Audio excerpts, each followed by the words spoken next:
Hey everyone, thanks for listening to another episode of It's Messy, but It's So Good.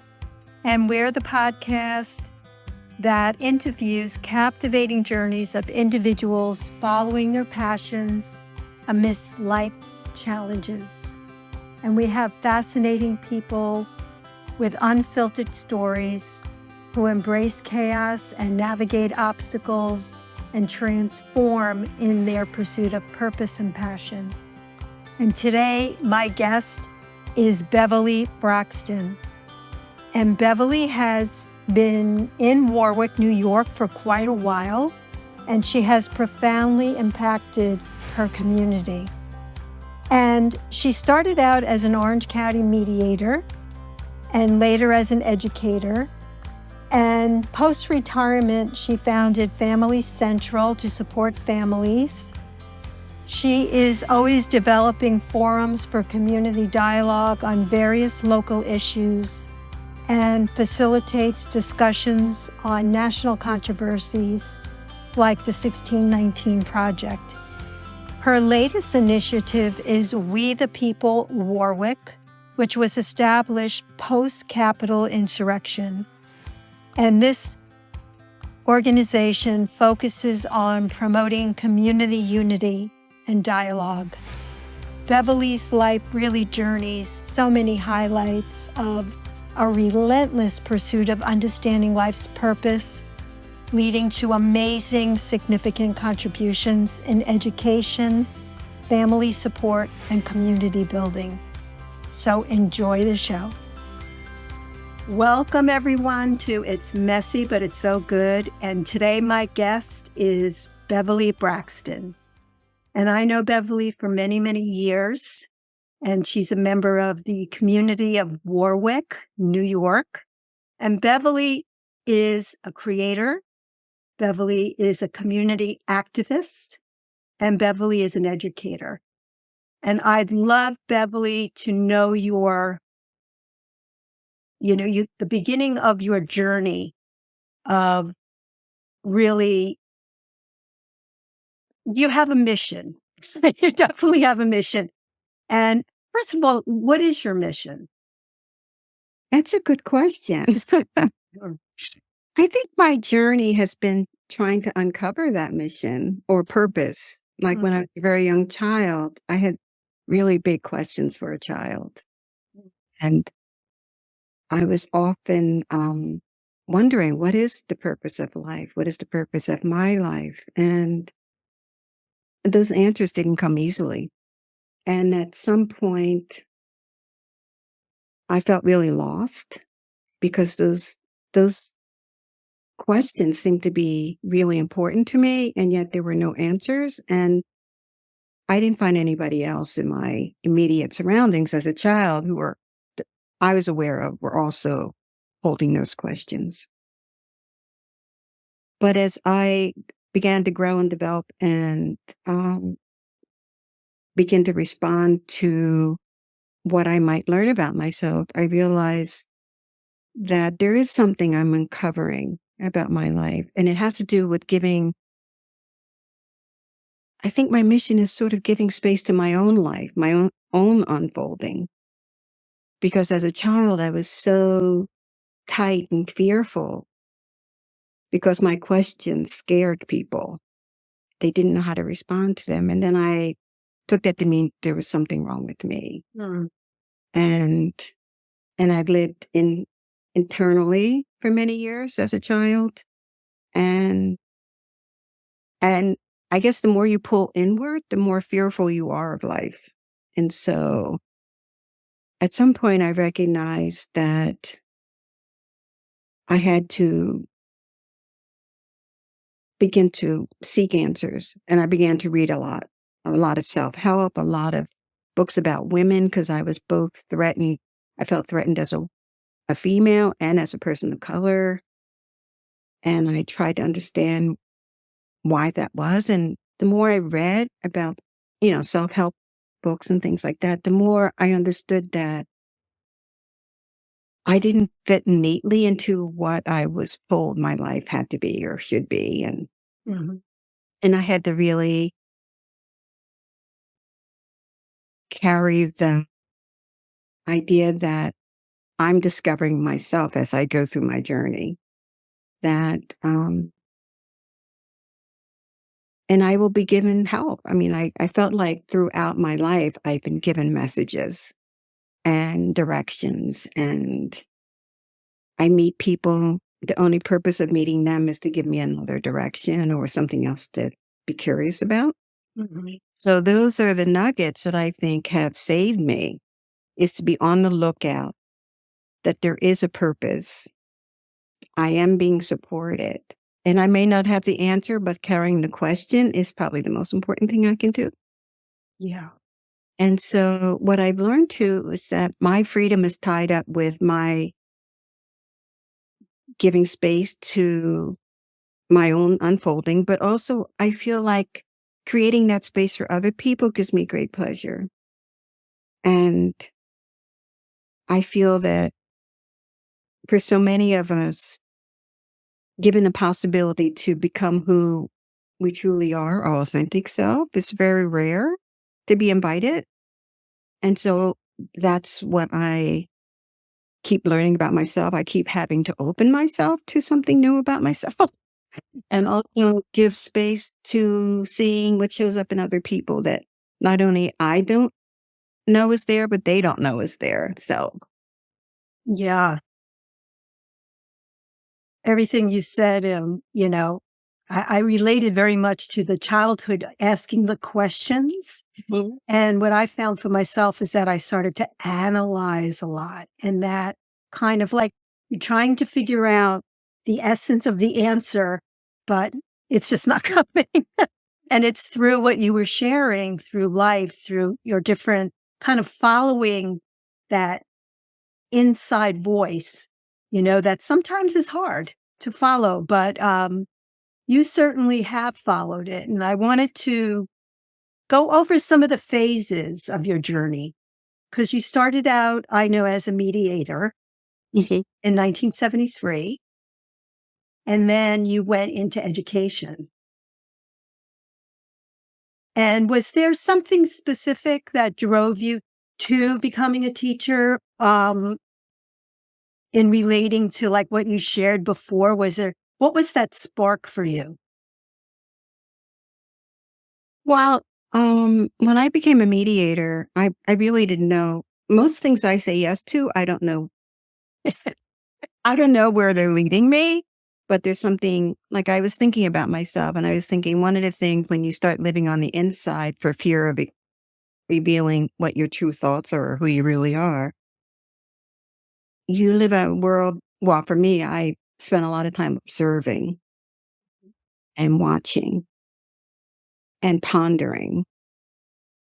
And out of that, questions would arise and I would become curious. And so I lived in this world of just wanting to know. There's something exciting for me to learn something new and to learn something that I hadn't imagined possible. So, for instance, someone came up to me, I didn't even know what mediation was, and said to me, I'm starting a mediation program and I'm looking for people. Would you be interested? And I'm like, I don't know what it is, but I don't know about it, so why not, you know? And so I ended up in a mediation, which was an avenue to really my own freedom of expressing myself. Like I realized that I had not I had a lot of fear around expressing myself because I felt like conflict was so palpable and threatening to me that through the practice of mediation, I got to relax a little bit and hear how when I brought people together, or when the court said these people have to work through this problem, one of the things I realized that was so powerful is that to be a good listener is all people want. Mhm. Like they come in with this anger and these tensions and things they've been carrying for years. And when you sit them down and you have a formula for how we're going to interact, and my job is only to hear, to only to listen to and give back to someone what I think they're saying. And when you do that, you recognize the power of being heard is really all people want. And so then that kind of led me into thinking about, I had a lot of terror around being a teacher. Well, I never even imagined being a teacher, although people told me to become a teacher. I didn't like school as a child because I felt I couldn't breathe. I couldn't really expand as a person. I felt oppressive. It was oppressive for me. And my husband said I had to get a job because we had moved here and it was very hard for him to try to manage an income to cover us both. And I said, well, I didn't want to be a person who didn't love what they did because I had met a lot of angry, dispassionate people around the work that they did. And I said, the only thing that really brought joy was children. And they're really the only people I trusted at the time, right?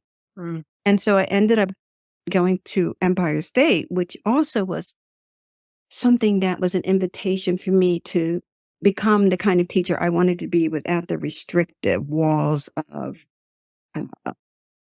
academia. I could design a program, and that was very fulfilling for me. So out of that program of going to Empire State, I created the PI program, where I worked with another person and several parents on creating the PI program, which is really about setting up a community of learners and children who could be given voice in what they learned. And for me, that was very exciting because, as you know, as I said, as a child, I wasn't given voice to express myself. Yourself. So that was very exciting. And out of that, I taught them mediation. I taught them how to talk to each other and how to trust their intuition and to give them voice. It's wonderful to give a space to children and see what happens when they grow in that way. It's like a gardening. You're tilling the soil when you set up an environment where everything is accepted. Yeah, and I just want to mention that's Partners in Education, right? Yeah. And that's still going on today. And up until the pandemic, I was actively still doing curriculum work. And so I think what I learned from being a teacher is that human beings are complex and multi-layered. And there's so many things in a human's life and the things that shape our life that I became very open to learning from all kinds of people. And also with the skill of mediation, I could also address people's anger without feeling threatened by it. Just invite them. Let's talk about it. Let me hear what you have to say. So, those skills together help move me into widening circles of community and opening up dialogues with people who I wouldn't have had the skill or the understanding or the curiosity. What was it difficult to create the PI program in terms of the school system? Or were they very open to it? Oh, no. Change. People in general aren't open to change. And particular institutions aren't. But it took quite a while. And just the thought of an alternative threatens people. Like when you're saying, well, could we do it a different way?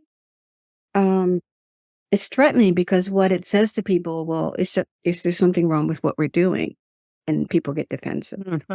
Absolutely. Rather than saying, it's just another fruit. It's just another way of seeing the world or processing learning.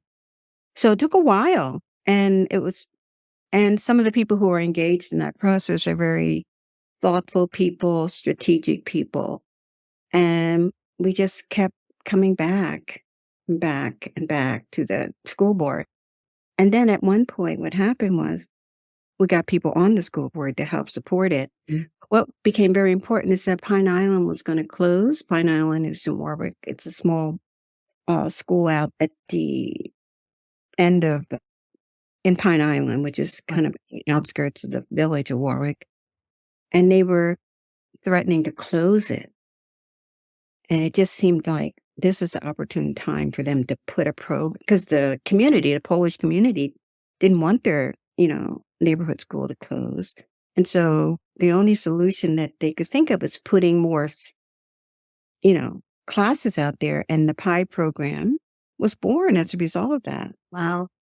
Yeah. So it was just that timing. It's about timing sometimes. So right. That is so true, I just wanted to share that when I moved to Warwick, my kids were in second and third grade, and I wasn't happy. So I went to the principal, and I was going to pull my kids out of the school into a private school, which honestly I could not afford. And I remember the principal said at this particular elementary school, there's a program called the PI program. Now, it wasn't appropriate for my son, really, because he needed a little more structure. But my daughter went into the PI program, and it was a wonderful experience. So, Yeah. Yep. I think the value of that program overall for me was interacting with families and the variety of families, the variety of experiences that families bring to a classroom, because part of their participation is to offer skills or talents or just help. But what I think overall mattered to the children and me personally was the 2-year commitment, or the 2-year, because I feel that the community and relationships are foundational for the ability for a human life to thrive, right? They need support, a community, and relationships are valued and affirming. And when kids came in for 2 years, that second year you could see just a light in them, because they knew where they were going, and they knew that they belonged. Exactly. You have to every year think about who will carry me, who will be my friend, who will be my mentor, will my teacher like me, things like that. And I think that's very important to human beings. And I think that's what's so hard for me about schools, is that there's no other place in our lives as adults, even, where an adult looks forward to changing jobs every year and creating new relations. It's not normal, Change So is hard. yeah, particularly in terms of the need to feel comfortable and recognized as being valued and trusted, and to have kids have to do that year after year after year. It can be taxing on some of the kids who are pretty sensitive. So that's what I loved about it. It's the community and the relationships. Like, I knew kids after those 2 years that today when I see them, I can tell them what I remember about them. No, it was beautiful. Yeah. So from there, I know that I might be skipping a couple of things, but I know you started Family Central in 2014. Can you share a little bit about that passion? Well, yeah, that's a big, securing the welfare of children is really primary in my passion. I feel that there's, children are developmentally, they're on a developmental trajectory. And sometimes they sound more adult than they are. I mean, they have the words and whatever, but developmentally, they're not really processing what we're processing or the way we see things. So oftentimes I would talk to parents about, really slowing things down for children. They need more time to really be free of the burdens of adulthood or too many influences in their lives. Just keep it simple. And so when I left, after I retired, I was thinking how I noticed as towards my retirement, how kids were becoming more and more influenced by, this is even before they had phones. And I had 3rd and 4th graders. I had 8, 9, 10-year-old. Mm-hmm. I started realizing that whatever they were getting as information about the world was not healthy for their ages. So, and I guess a lot at that time was either coming through the TV or other media outside of smartphones. And when I left, I said, I'm really concerned about kids. And so I wrote a letter and I went around the community and asked people, are you concerned about kids growing up too fast? And people said, yeah, but there's nothing we can do about it. And I was struck by that because I said, I cannot be an adult who says there's nothing you can do about it. We can't model that for young people. And so I wrote a letter to the paper and I just said, this is what I'm noticing. Is are there other people noticing this? And do we want to have a conversation? I called it a conversation about this. Can't remember how I framed it, but a conversation about supporting families today. And I had it at the library. And I didn't know who was going to show up, but I had a date, I had a room, and almost 80 people showed up. Wow. Grandparents, aunts and uncles, parents, neighbors. And fortunately, I had skill in organizing. I had done some teaching graduate work on social change at New Pulse. I had it set up for 25 people, and I also had it set up for whatever showed up. So immediately I broke people up into groups, groups of, 7 to 8. They were all over the library. I told people to facilitate. And then at the end, we generated all these statements. Like I asked people 3 questions. What concerns you most about children growing up today? What support can you offer? And others, what skills and talents do you bring to the table, or who do you know that could offer skills and talents? And out of that, we generated a list.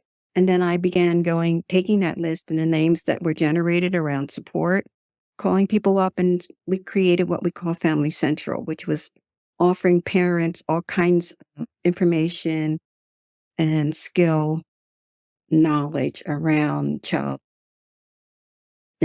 development. And a lot of people participated. We had sometimes once or twice a month, people from the community offering, and without charge, on all kinds of topics. And that went really well. And then the pandemic happened. And so right now, we're trying to get that up started again because I see the need has even gotten greater to bring parents together. But I think there's a community without a parenting support network doesn't serve the overall growth of our community. So I'm trying to regenerate that right now. Yeah. And the library also is so supportive, Yeah. which is, a beautiful thing too. Right. So at this point, you're just in the process of rebooting it, so to speak. Yeah, I was talking to parents last night, actually, talking about getting parents together to have a forum to actually talk about what are the greatest challenges they face, what kind of support network would be what they imagine could exist here in our community. How do we funnel all interest in families through Family Central so that we have a representative group of people who feel connected and not alone, and trying to slow things down so that child development, it becomes a priority. A healthy child development becomes, something that we want to be more informed about, because oftentimes we wait until they're in middle school and high school to address problems proactively we could have been looking at in kindergarten and preschool. Right. Does this go all the way up to the high school level, or it's primarily the grade school level? Initially it went up through high school, and at one point, I even had high school students on a panel where I had parents come and listen to what high school students had to say about what they wish they had known about technology before they had gotten where they are now, and what they wanted to forewarn parents about. No, it was oftentimes for the whole spectrum. Yeah. Mm. Yeah.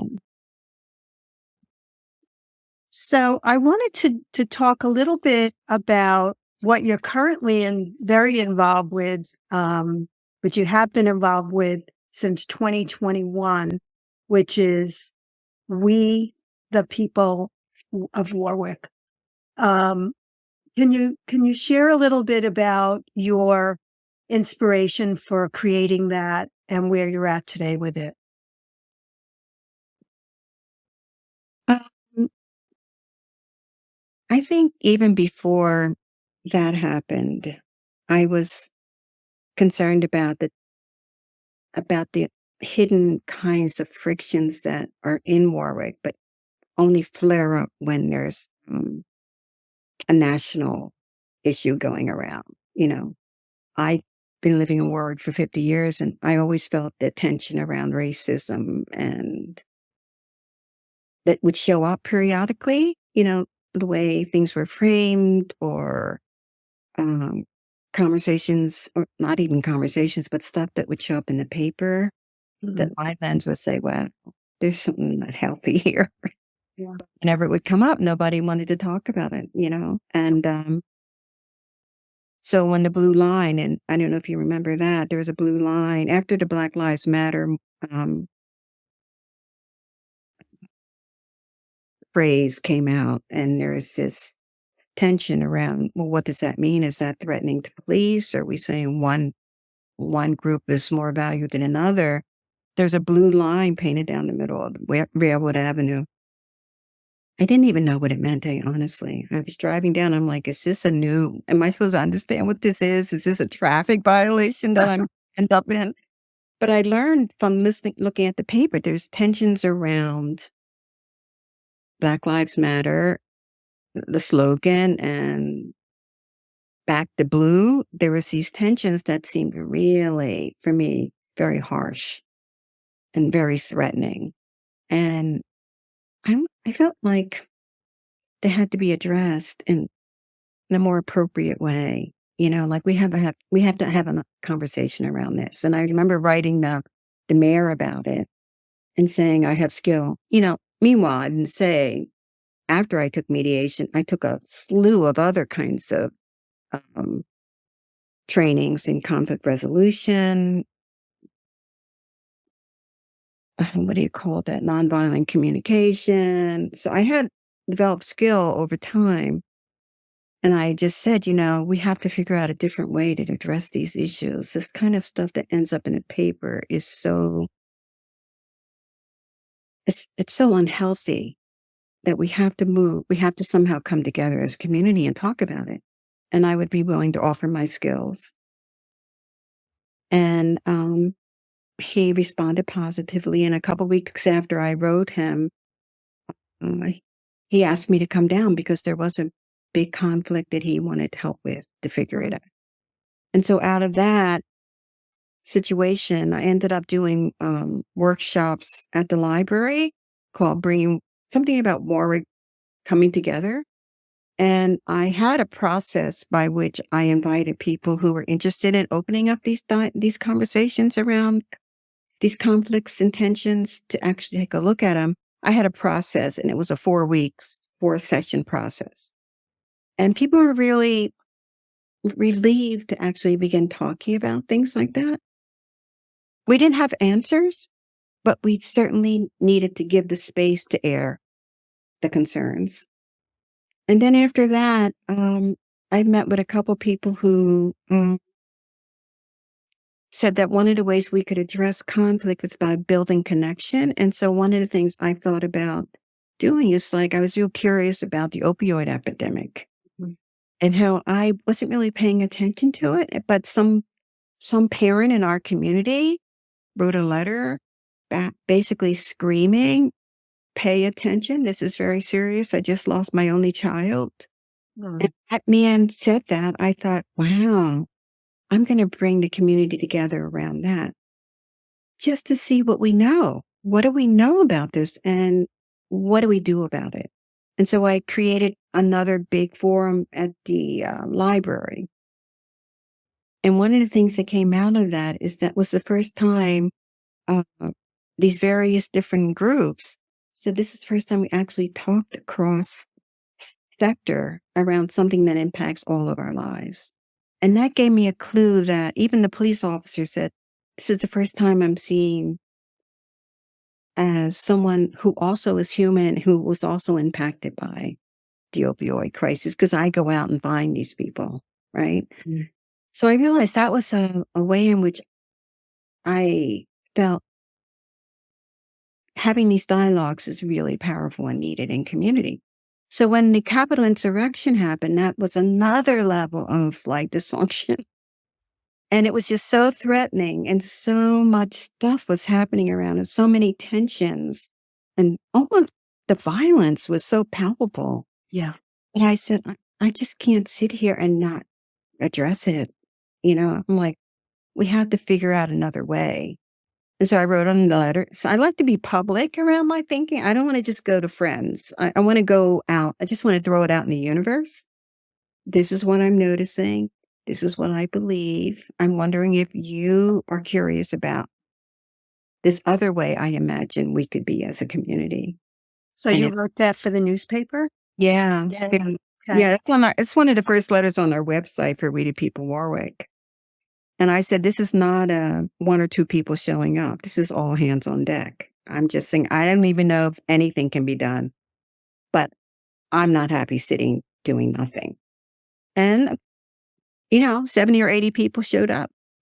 And this is on Zoom. I didn't even know anything about Zoom, but I did have the wherewithal to know that if anybody would show up, we would have to do a dialogue training, because one of the things I'd recognize is people are not using the language that's going to build connection, or it's not going to humanize ourselves to each other. And we have to enter in this space that I'm trying to imagine if possible. We have to have a language that is building and not alienating, right? So I asked for, as soon as people signed up, I had all these skills. I'm like, this is not a place we're just going to sit around and talk. Because as soon as they went on the website, on this email that I put in the paper, I asked them for what they could do. I had a whole list of things that needed to be done, what their skills were, what their background was, what they were willing or not able to do, how much time they would be willing to give. And then I also asked them who would be interested in being trained as a facilitator.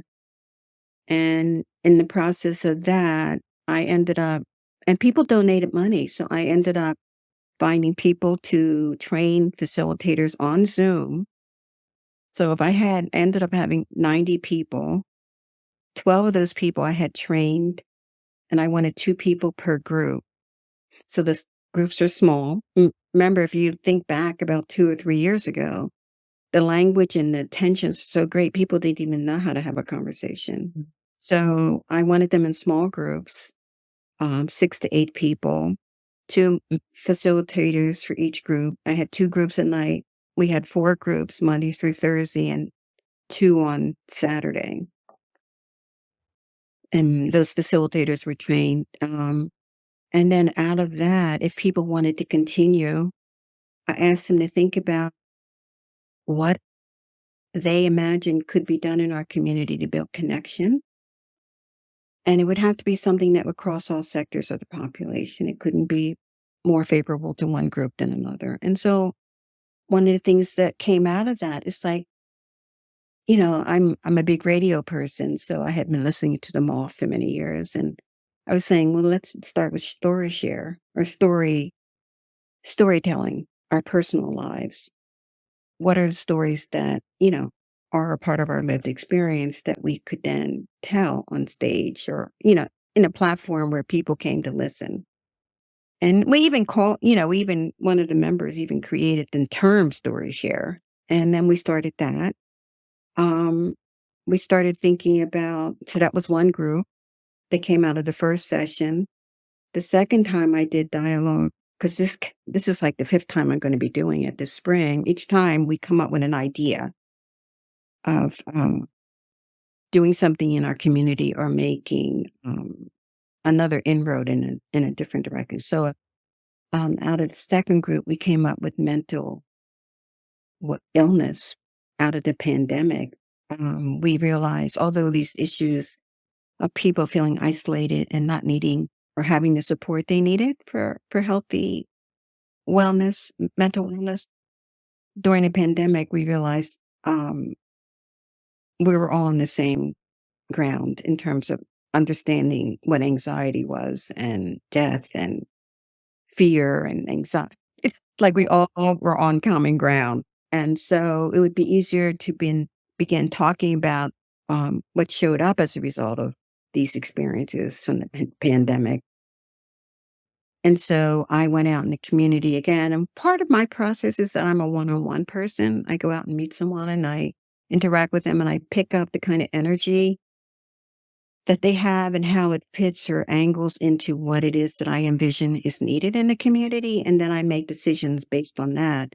And so I went around the community in Orange County and other places to just talk. And I also ask people, like, I'm imagining this is a possibility. What do you think I need to know and be able to do? Like I went to the mental health Department of Mental Health and talked to Darcy Miller. She invited me in, and I said, I've not done this before, but I want to know what I need to be thinking about. Mm-hmm. And then I went to the Youth Bureau and asked them, what do you think I need to be adding to this plate? And so then I ended up with a forum of, it must have been up to 18 people. I broke them up into sections of groups of 9, gave them 5 minutes each to talk about what they saw from their perspective of what we were challenged by in terms of mental illness or mental wellness, or balancing the tensions of all that came out of the pandemic.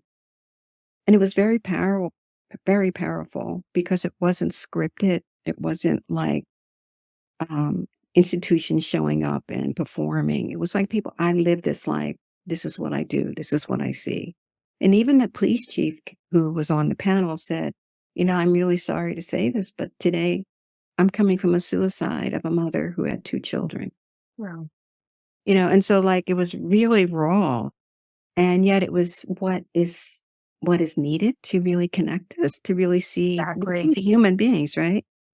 And so out of that, I then said it would be part 1 and part 2. Part 1 is, what is the landscape we're addressing here in terms of mental wellness? And part 2 is, what as a community do we see we need to address? And so that happened in April, and you were part of that. And so what we have seen is that since we've opened this dialogue, it's more readily on the tongue for people to talk about it or to bring it up or not feel shame about it. And more people are sharing. Just this weekend, we had Anxious Nation, which is a documentary about the anxiety that children, teenagers particularly, but all children are experiencing because of our fast-paced culture and children's accessibility to influences through, access to computers and online social media platforms, how it's so much for them to absorb, and yet they're not managing it well, and they wouldn't know how to manage it. We don't even know how to manage it, and that parents are having a really difficult time knowing how to pull this back now that, the cow is out of, the horse is out of the barn. Right. So that was very helpful. And there were people there who came who said, I'm struggling trying to keep my kid healthy. So we address we're not only creating ways in which we're giving people skills for understanding what's needed to really talk about difficult issues.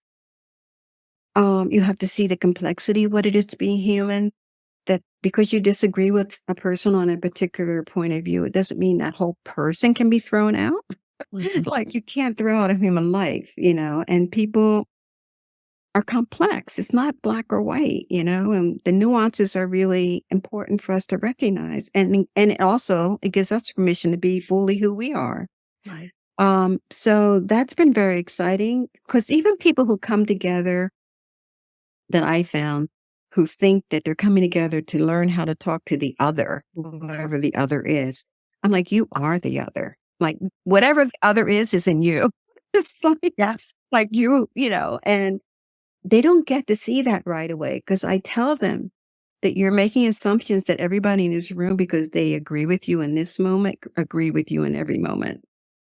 And unless we recognize, I basically share with them that the science, social sciences, states that the research, there's more difference within groups than there is between groups. Mm. And I say when I walk in a room, I'm more concerned about the silences than the talking. Like, I want to know, how is that balanced? Because I know if there's more silence than talking, people are not feeling safe in that room. Mhm. And our assumptions sometimes around what other people are, what we believe they are, what they, who they are, can limit their actual sharing, and we have to be aware and we have to ask questions, and be curious. And how do and being curious about a person will get you much further in connecting with them than, sharing all of your biases or what you believe they should believe. So it's kind of an adventure, and it's quite exciting because although it's a constant creation because it's unfolding. I mean, I'm not been down this road before. And I think that's the exciting part because it's very alive and organic, but it also requires a great deal of thoughtfulness and process and pondering and making decisions to do no harm, So it Yeah. takes much more time to come up with things will bring, that will be an invitation for people. Say, for instance, like when I was thinking about young people and the challenges they have about never having a life, most of them without technology, Mm. smartphone, that they really don't really know that there are other ways to be or to get to know themselves. And so I did that Pathways to Wellness for Mhm. teenagers. And that's a seeding of an idea. I mean, we can only start with seeds, right? Right. And hopefully each time it becomes more expansive, I learn more young people may show up because the invitation shifts a little bit.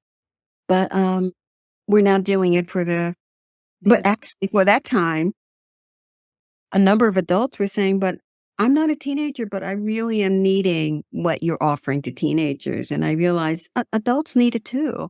So, opening that up for adults is going to be this February. We're doing self-love for the month of love, asking people to take time to really be attentive to their own needs and to also growing, expanding, or imagining themselves other than what they live in, the limiting belief. Limiting beliefs. Yeah.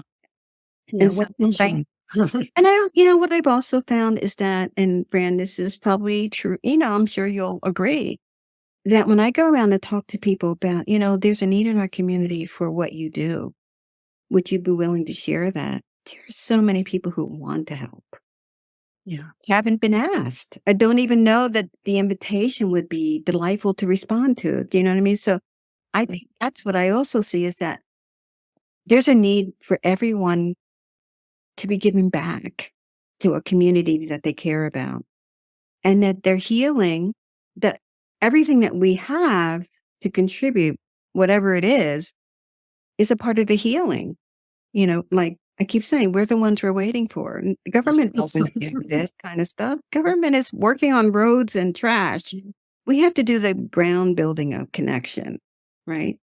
And I think the delight I see in the power of giving is very affirming for in terms of community. What else I could say? You have another question or? Yes, I was just wondering because this podcast it's messy, but it's so good. Um, when you're going through the process of creating, and you did share a lot about this, there's obstacles that come up and challenges when we're growing and expanding, of course. What has been most helpful to you in terms of, a practice or a mindset or a perspective to get through the hump of expanding an idea that you have. I know that you're very much focused, and I love that about opening up a dialogue to the community and finding people within the community that are committed and also have skills.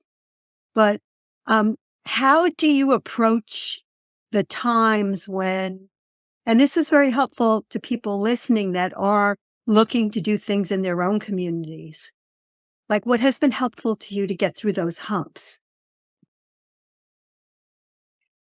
I think it's what helps us to get through humps of any kind. I was thinking, one of the things that's been very helpful for me is that there's always some kind of quotation or some kind of thing that I reflect on that opens up a space that seemed closed. So I wrote a few down that have really saved me. Uh, um, One of them that I used for a while that really made me look at the world differently is that you do not see things as they are. You see things as you are. And so what that meant to me, I'll give you an example. In my relationship with my husband, there was a period of time where I was very critical of him. And I heard my daughter sharing with a friend that her father was really, how delightful he was and how funny he was. And I don't know, I was in a bad place, I guess. And I turned to her and I said, "You think your dad is funny?" And she looked at me like, "Absolutely. I think he's one of the funniest people I've ever met." And was so struck by that because was living in this world where I could not see that light. And I realized that this quotation, which is, "You see things as you are," I had to really take a look at myself.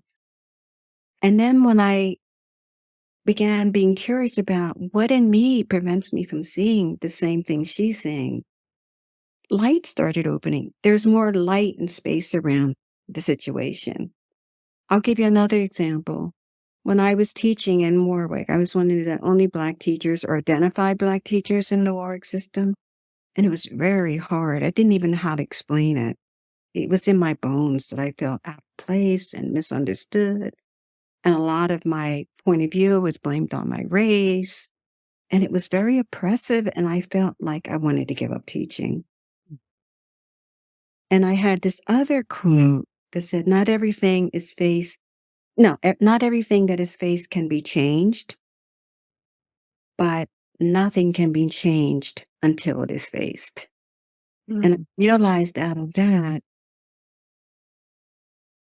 I needed to create in that space what I needed. Nobody was going to do that but me. And I remember at the time, just by a coincidence, I was looking at TV one day and there was this woman, Peggy McIntosh, talking about white privilege and how invisible it was to her and how it made her not see a world where other people had different lack of access to the same privileges that she did. And I wrote her a letter. She was so affirming to what my experience, I didn't even know what my experience was, but she was naming it. And I wrote her a letter and said, I am being challenged by what you have stated. And it's just so affirming. And I'm so grateful that you're doing this work. And she invited me into a training it was a national training. And that was transformative because not only did I learn about what was happening in my world, racial tensions, but I got to also explore my own biases around other groups that I never even thought I had. And that changed my dynamic so that when I came back to school that next summer, I started a program on diversity education, reading books and novels and calling people in I did it as a professional development. I wrote up a program and I sent it out to teachers, and I got 25 teachers who joined me that I didn't even know existed. Wow. Wanted to have that possibility of opening up these dialogues. That was transformative for me. I always feel like you have to bring what we're the ones we're waiting for. I'm saying what I need to bring. If it's missing and I see it's missing, that's almost like a calling forth of expressing what it is I'm here to do. Yeah. I think sometimes we have to see that if we're hitting a wall, shifting the way in which we're looking at it will give more light or more distance, and I think that has helped me grow a lot. Mm. Thank you. That's beautiful. Um, the other thing that helps me a lot is that oftentimes I find that we struggle with the things we're most fearful of.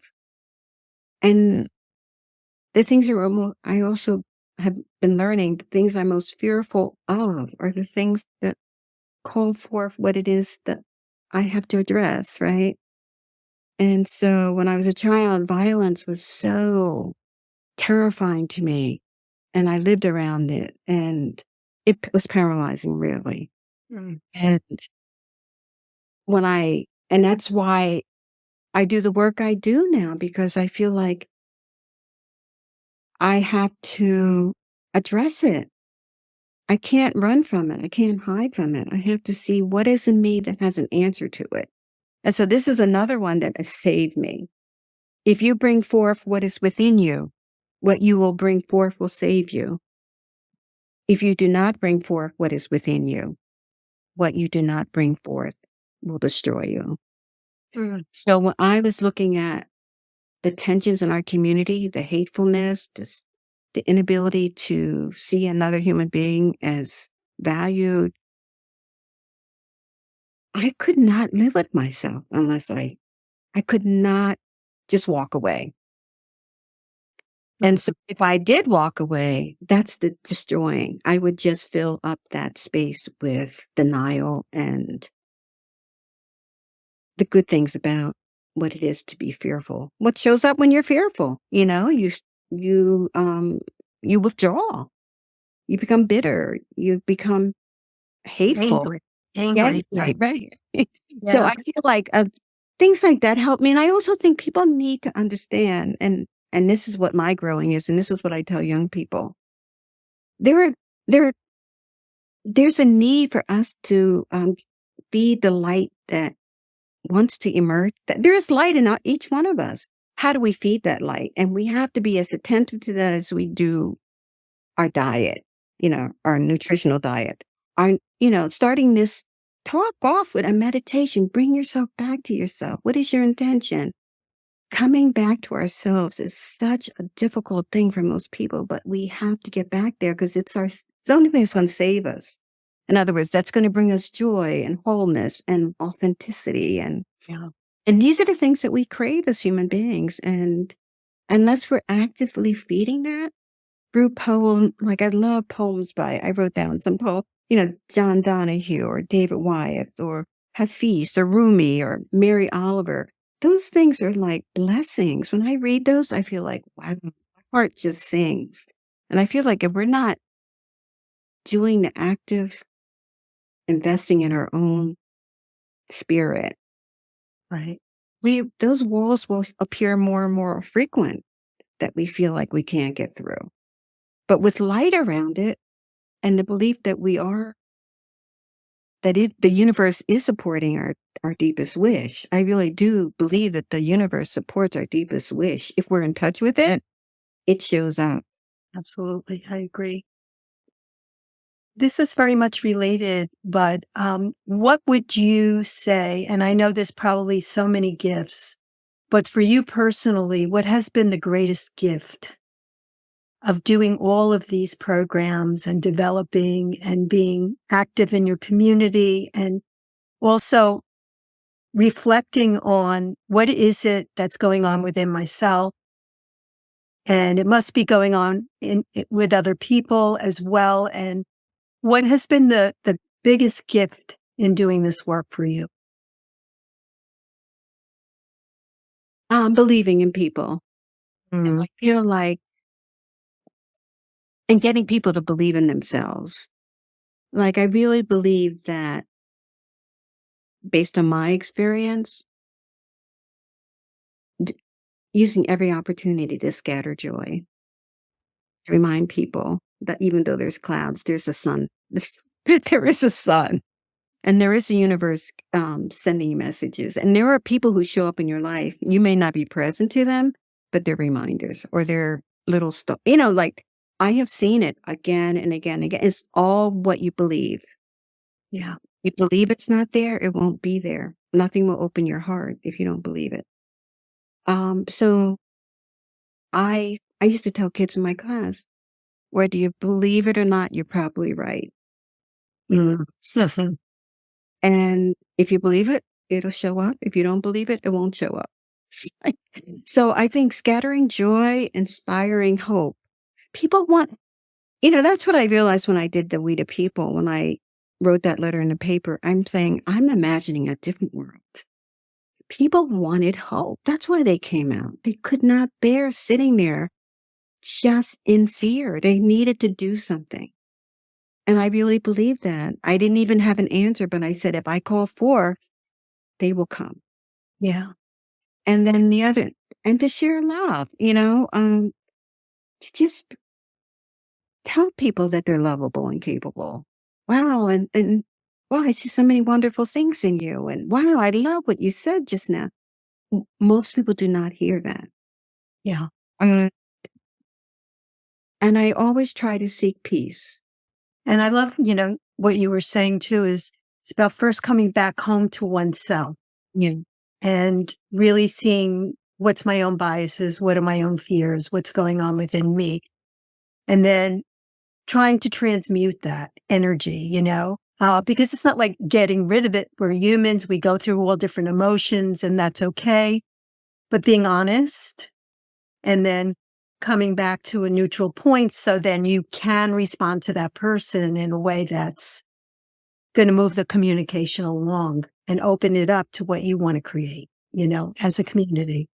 And also realize your own humanness is part of the learning, Yes. Yeah, Yes. what you see is oftentimes who you are and what you're seeing from, and being honest about that. I've learned so much. I can't tell you how many biases I've uncovered that are shocking, but lovely to sort of visit.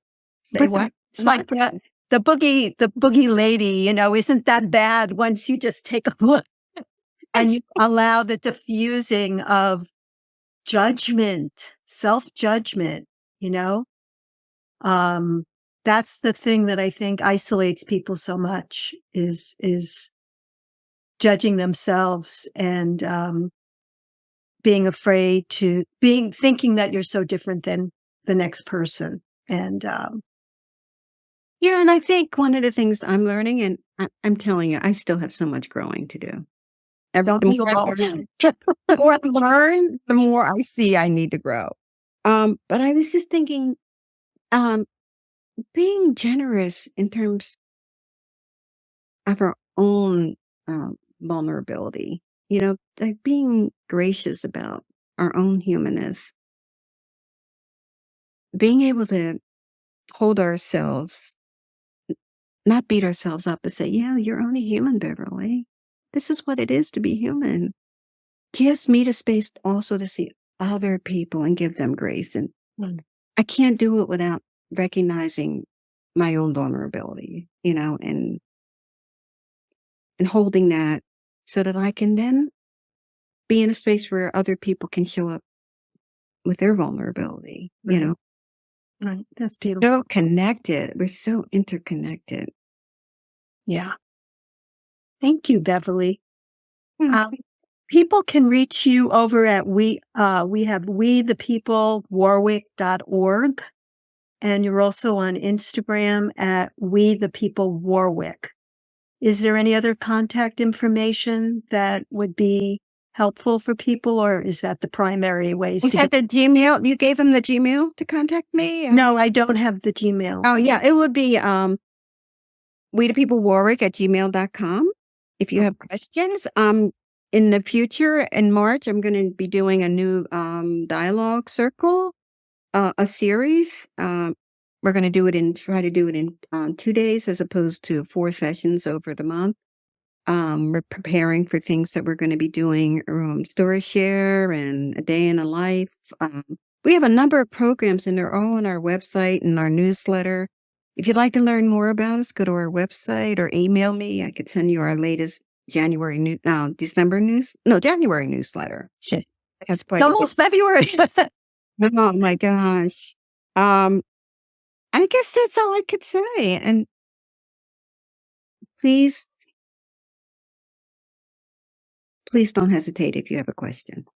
Oh, that's wonderful. Thank you. Thank you. And I just want to say, Beverly, thank you so much. I know you're a very busy person, and for giving me some time and the audience. And thank you for all that you do for our community. It's amazing.